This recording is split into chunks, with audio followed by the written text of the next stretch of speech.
The chill of the late afternoon gnawed at Eleanor Vance's bones, a familiar ache that had settled deep within her since David was gone. It was a November cold that promised a bitter winter, seeping through the thin fabric of her worn wool coat. She stood at the bus stop on the corner of 8th and Mercer, a place that smelled of diesel fumes and damp decay. The concrete bench was a slab of ice, so she remained standing, her small frame looking as brittle as a dried leaf. In her arms, she clutched a single paper grocery bag, holding it close to her chest as if it contained all the warmth left in the world. Inside was a loaf of day-old bread, a can of generic chicken noodle soup, and a small, tightly wrapped bouquet of white carnations, their stems already beginning to wilt. The bag was light, but to Eleanor, it felt impossibly heavy, the sum total of her week's careful budgeting. She was a ghost in the urban landscape, her gray hair tucked under a simple knit hat, her face a roadmap of quiet grief. People flowed around her, a river of preoccupied faces, none of them sparing her a second glance. She was just another old woman waiting for a bus, invisible wallpaper in the grand, grimy tapestry of the city. The sound that broke the spell of her anonymity was not the groan of an approaching bus, but the grating cackle of careless youth. 3 young men swaggered onto the corner, their movements loose and aggressive, claiming the space as their own. They were a pack radiating a cheap, volatile energy. The one in the lead, a wiry youth with cold, restless eyes and a cruel twist to his mouth, was clearly the alpha. His name was Marco, and he thrived on the currency of fear. He saw Eleanor immediately, his gaze zeroing in on her like a hawk spotting a field mouse. She was perfect. Old, alone, and frail. An easy target. Well, what do we have here? Marco drawled, his voice loud enough to make a woman with a stroller hurry across the street. His 2 companions snickered, fanning out to flank him. They were younger, one with a vacant, pimply face and the other a ball of nervous energy, but both were eager apprentices in the art of intimidation. Eleanor did not look at them. She fixed her eyes on a crack in the pavement, praying for the rumbling arrival of the number 14 bus. She made herself smaller, trying to will her own disappearance.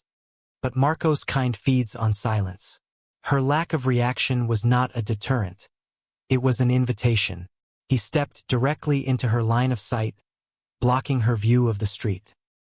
He was close enough for her to smell the stale cigarette smoke on his jacket and the cloying sweetness of his cheap energy drink. "Hey, I'm talking to you, Grandma," he sneered, poking a finger at her grocery bag. "What you got in there? Your life savings."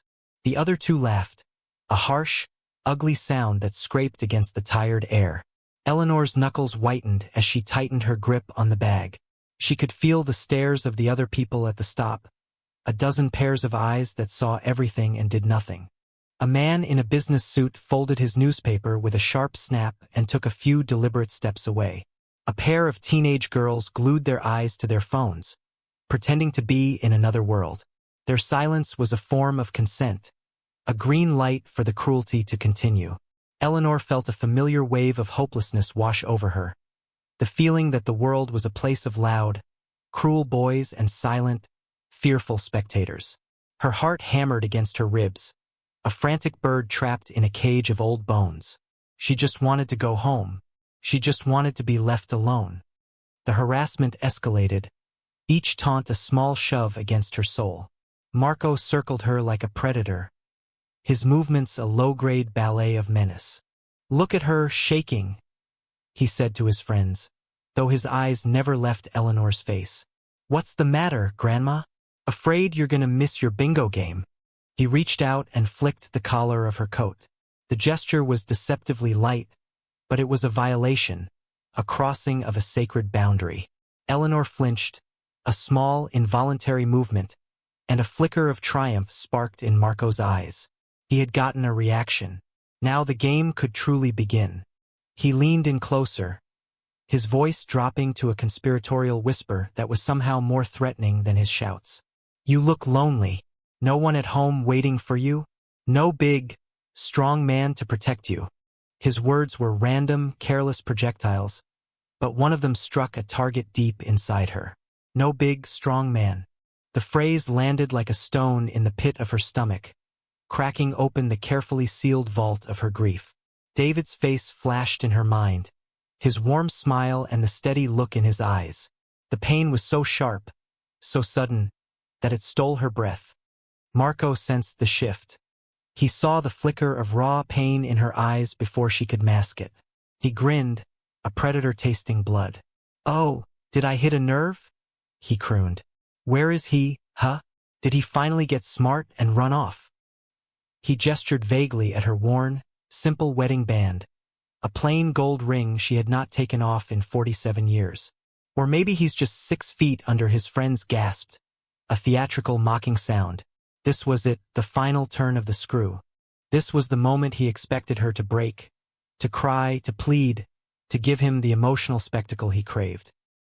He reached out, his movements becoming more aggressive, and snatched at her purse, a worn leather satchel slung over her shoulder. The strap held, and the force of his tug threw her off balance. She stumbled, her hip bumping hard against the metal frame of the bus shelter. A collective gasp went through the small crowd of onlookers. It was a sound of discomfort, not outrage. No one moved. No one spoke a word in her defense. They were frozen in a tableau of urban apathy, their fear a stronger force than their conscience. The world had shrunk to this filthy street corner, to the sneering face of a boy who mistook cruelty for strength, and the suffocating weight of a dozen silent judgments. Eleanor felt the strap of her purse digging into her shoulder, the thin paper of the grocery bag crinkling under the pressure of her desperate grip. She was utterly, terrifyingly alone. But as Marco's laughter echoed in her ears, something inside Eleanor shifted. It wasn't anger that rose up in her, but a profound and sorrowful clarity. The noise of the street corner faded, and she was transported back 2 years, to a sterile, quiet room that smelled of antiseptic and despair.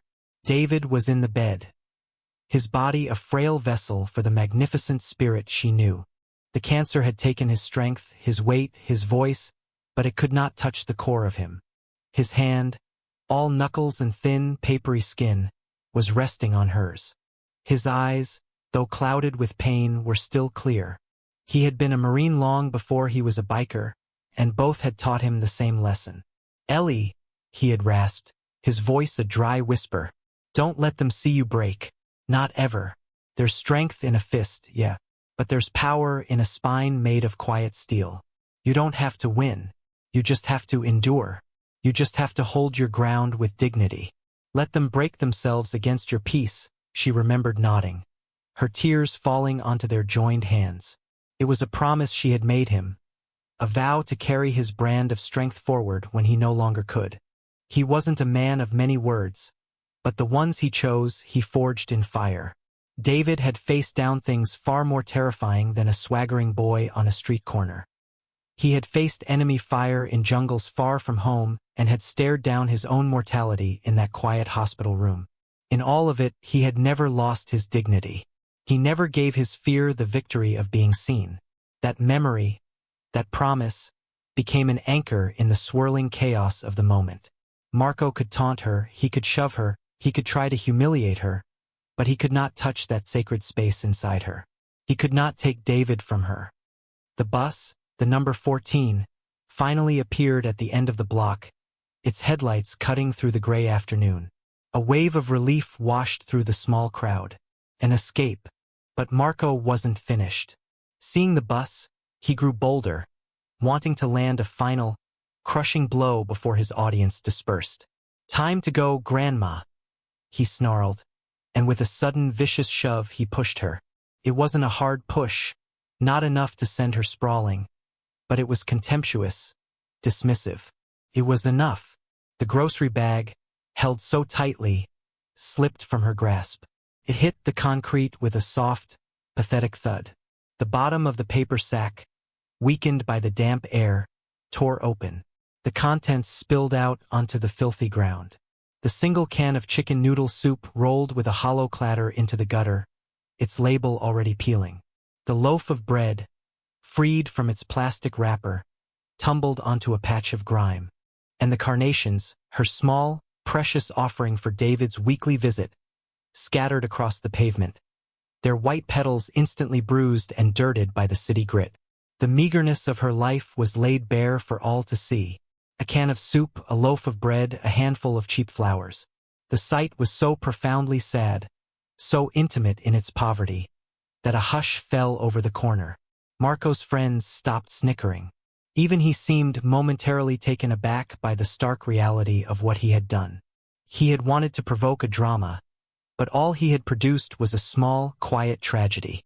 The bus hissed to a stop, but the driver, a weary man who had seen too much, just stared through the windshield, his hands tight on the wheel, unwilling to open the doors and invite the trouble inside.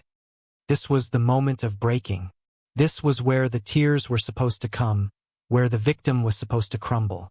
But Eleanor Vance did not crumble. She took a slow, steadying breath, the cold air burning her lungs. She looked down at the scattered pieces of her simple meal and the sullied flowers meant for her husband. A profound calm settled over her. In her mind, she could hear David's voice again. Hold your ground with dignity. Slowly, deliberately, she lowered herself to her knees. Her old joints screamed in protest, a sharp, stabbing pain shooting up her legs, but she ignored it. Her focus was absolute. She was no longer on a public street corner. She was in a private chapel of her own making. Her hands, trembling slightly, began the work of retrieval. She ignored the can of soup in the gutter. She ignored the bread, now too soiled to eat. Her fingers went to the flowers. One by one, she began to gather the scattered carnations. She picked a blossom from beside a discarded cigarette butt, its petals crushed and grayed. She rescued another from a sticky patch of spilled soda. With a tenderness that was achingly out of place amidst the urban squalor, she cradled the bruised flowers in her palm. She brushed the dirt from a petal with her thumb, her movements as gentle and reverent as if she were tending to a holy relic. She was not cleaning them. She was honoring them. She was honoring the love they represented. It was a small, silent act of defiance, a declaration that even in the midst of ugliness and humiliation, there were things that could not be defiled. Love, memory, devotion. Marco stood frozen, watching her. He had expected hysterics, pleading, anger. He had not expected this quiet, sorrowful ritual. Her dignity was a language he did not speak, a force field his cruelty could not penetrate. He had thrown his worst at her, and she had responded by kneeling to honor a memory. He wanted to be a monster, but she had rendered him merely a fool. A palpable shift occurred in the atmosphere of the bus stop. The silence of the onlookers was no longer passive. It was thick with shame. They had watched a boy torment an old woman, and they had done nothing. Now, they were watching that same woman display a form of courage so profound and quiet it made their own inaction feel loud and cowardly. Across the street, a teenager who had been filming the encounter for a laugh lowered his phone. His expression was no longer one of morbid amusement. It was one of dawning, uncomfortable respect. He refocused the camera, no longer capturing a spectacle of humiliation, but documenting an act of grace.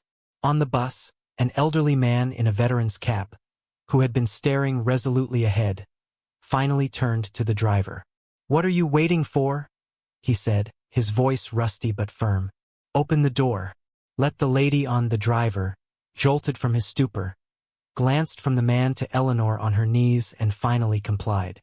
The hiss of the hydraulic doors opening was a sound of belated decency. Marco and his crew were adrift. Their power, which was built entirely on their victim's fear and the crowd's complicity, had evaporated. They looked at each other, their bravado gone, replaced by a sullen confusion. Marco kicked at a loose piece of gravel, a final, impotent gesture of aggression. "Whatever, crazy old lady," he muttered, the insult lacking any of its earlier venom.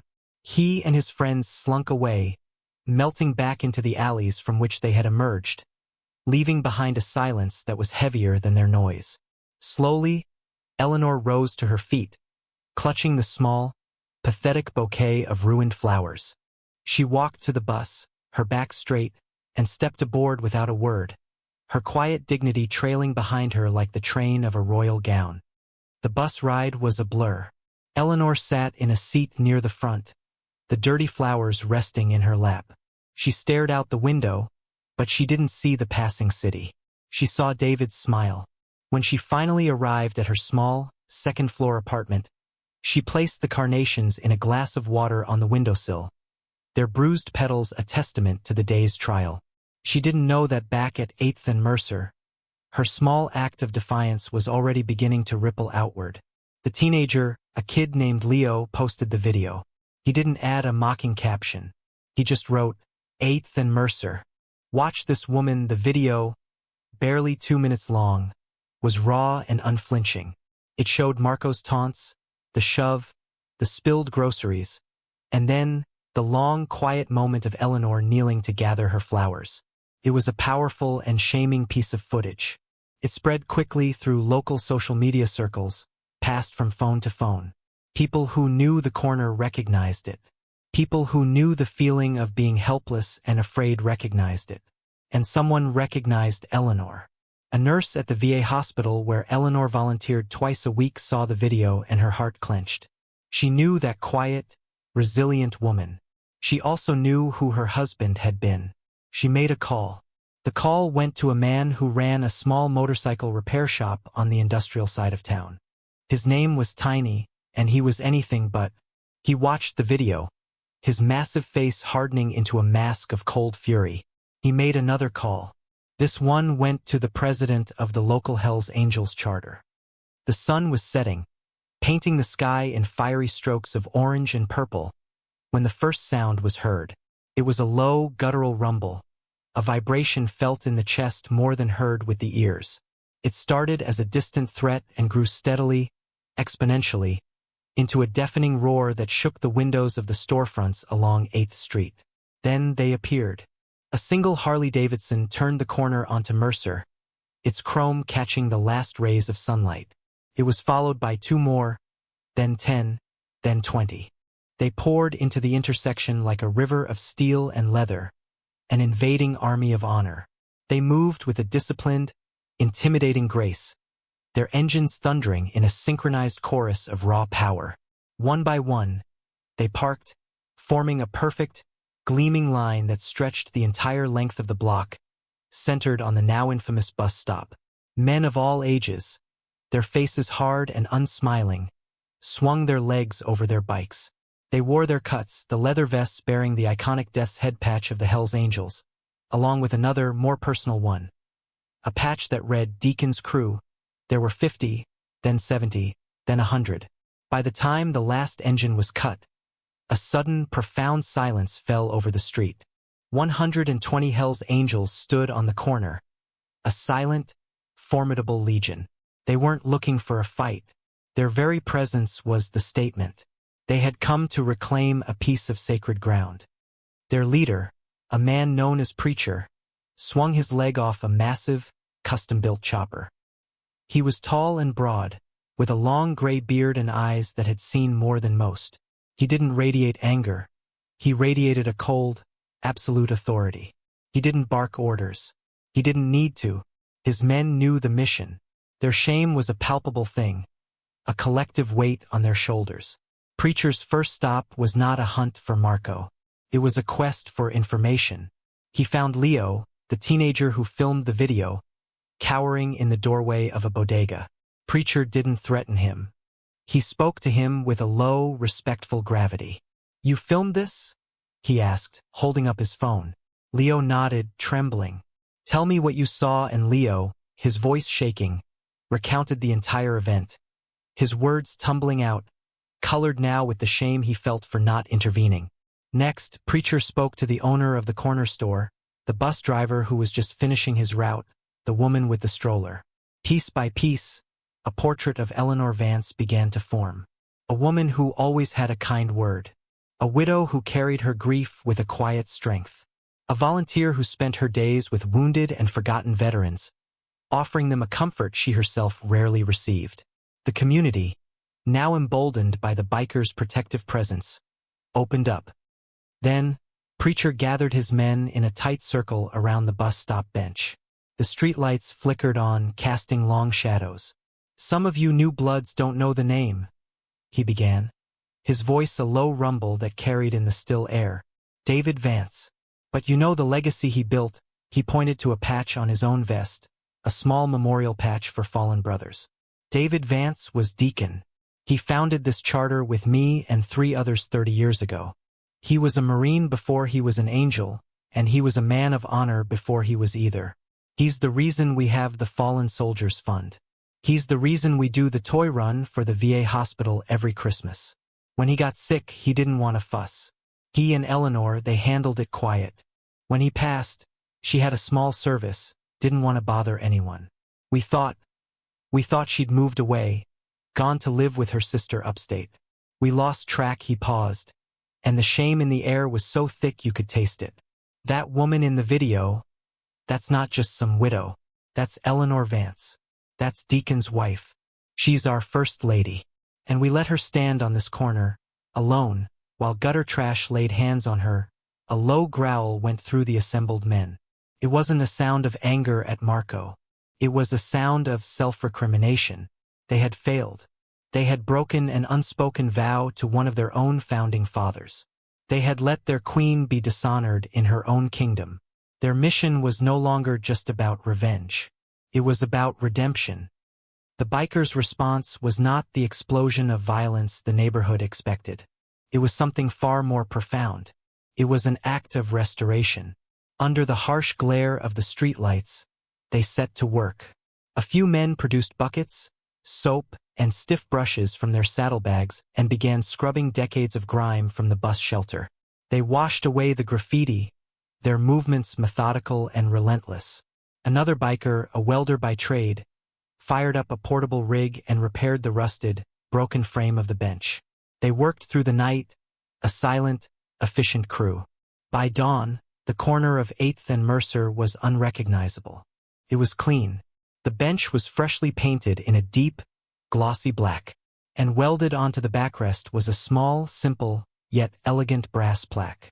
It read, "In honor of Sergeant David Deacon Vance, USMC. This ground is protected." Their second task was finding Marco. It wasn't hard. In a neighborhood like this, word travels fast. Preacher and 3 of his largest men found him and his crew huddled in a back alley, trying to look tough. There was no brawl. There were no fists thrown. Preacher simply cornered Marco against a brick wall. The sheer physical presence of the 4 men was suffocating. Preacher leaned in, his face inches from Marco's. "You put your hands on a queen," Preacher said, his voice a deadly calm. "You didn't know it. That's the only reason you're still breathing. Now you're going to learn about respect." The fear in Marco's eyes was absolute. This was not a street fight he could win. This was a judgment. The next morning, Eleanor heard a knock on her apartment door. It was tentative, respectful. When she opened it, she found a single, massive man standing there. It was Preacher. He held his helmet in his hands, his head bowed slightly. "Mrs. Vance?" he asked, his voice gentle. "My name is John. I was a friend of David's." He didn't push his way in. He waited. Eleanor, confused but sensing no threat, gestured for him to enter her small, tidy apartment. He explained who he was, who they were. He told her they had lost track of her and that their failure was a source of deep shame. He apologized. Then, with a reverence that touched her deeply, he held out a bundle of black leather. It was David's cut, his Hell's Angels vest. It was perfectly preserved, the leather still supple, the patches he had earned still vibrant. Pinned to the front, over the heart, was a new patch, one she had never seen before. It was a beautifully stitched crown with the words, "Our Queen," embroidered beneath it. "He would want you to have this," Preacher said, his voice thick with emotion. "Your family. You were always supposed to be under our protection. We're here now, Eleanor. We're not leaving." As he spoke, Eleanor walked to her window. She looked down at the street below. There, filling the entire road, stood the rest of them. 119 men, standing silently by their motorcycles, their heads bowed in a collective gesture of fealty and respect. They were a silent, rumbling guard of honor, a legion of leather-clad knights pledging allegiance to their forgotten queen. Tears finally came to Eleanor's eyes, but they were not tears of grief or humiliation. They were tears of overwhelming, unexpected grace. A week later, the world had changed. The corner of 8th and Mercer was no longer a place of dread for Eleanor. The bus stop was pristine, the new paint on the bench gleaming, the brass plaque a small, potent symbol of the new order. The neighborhood itself seemed to hold its breath with a newfound respect. Gang graffiti that had plagued the walls for years had vanished overnight. The local troublemakers gave the corner a wide berth.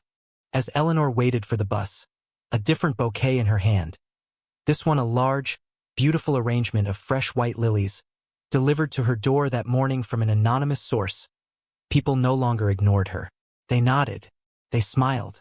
An elderly woman she'd never spoken to before came over and told her the plaque was beautiful. The driver of the number 14 bus pulled up, opened the door, and greeted her by name. "Morning, Mrs. Vance," he said, his voice full of a respect that bordered on awe. As she boarded, passengers shifted to make room for her. Their eyes filled with a mixture of curiosity and admiration. She was no longer invisible. She was a local legend. She took her seat by the window, the cool leather of David's vest a comforting weight against her back. She wore it under her coat, a secret source of strength, a tangible connection to him and to the brotherhood that had claimed her as their own. As the bus pulled away from the curb, she glanced back at the corner. Across the street, parked in the exact spot where Marco had first accosted her, were two gleaming Harley-Davidsons. Two bikers sat on them, their engines idling at a low, protective rumble. They were her sentinels, her honor guard. They didn't wave or call out to her. Their presence was enough. It was a quiet, unwavering promise. The bus made its way through the city, and the two motorcycles followed at a discreet distance, their low thrum a constant, reassuring companion. Eleanor Vance, the quiet widow who had been dismissed and humiliated, looked out at the passing streets. A small, serene smile touched her lips. Her dignity had not just been restored. It had been magnified, fortified, and made eternal by the fierce loyalty of a brotherhood forged in steel and honor. She was not, and would never again be, alone. The rumble of the engines was the sound of David's promise kept, a guardian angel's heartbeat echoing through the concrete canyons of the city.